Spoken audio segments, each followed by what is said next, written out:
This is an example of what I do when I'm traveling and I'm editing my photos. I use my iPad, and I usually resort to just the plain Apple photo app that's built in stock on the iPad.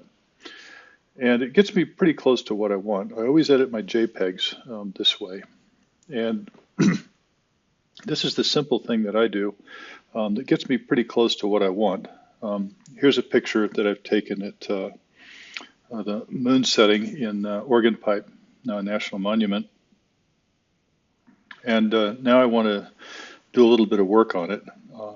Part of what I'll do is I'll change the foreground a bit, bring it up a bit, and kind of overall brighten the image. So the first thing I do is I go into the editor, and then from here, the first thing I always do in the editor is I hit the magic wand here on the right.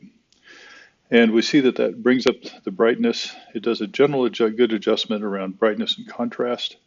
But the first thing I don't like about it is the saturation and vibrance. Now it hasn't set the vibrance here, which is this lower button here, but it has set up some saturation. So the first thing I do is just tap that.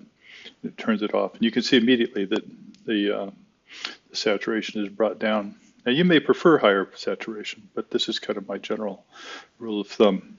And then I move to the warmth because at least for the white balance setting on my camera, I prefer it slightly warmer. And generally I set it to around 20 for most scenes.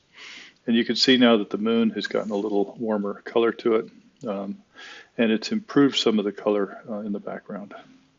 So now I go and make general adjustments. So in this case, I want to bring up the foreground a little bit more and get some detail. So I'll go to brightness in this case, and I'll just bring up the brightness a bit. And you'll see the foreground comes up, but so does everything else. And it kind of washes out the color, but we'll fix that in a second. Then I go to shadows, and I bring up the shadows up more specifically. And again, that kind of brightens everything quite a bit. But then I'll go to highlights, and I'll bring it back down again. And now I get something that I think I like. So that's where I leave it at. And that's it. That's basically the whole process I do.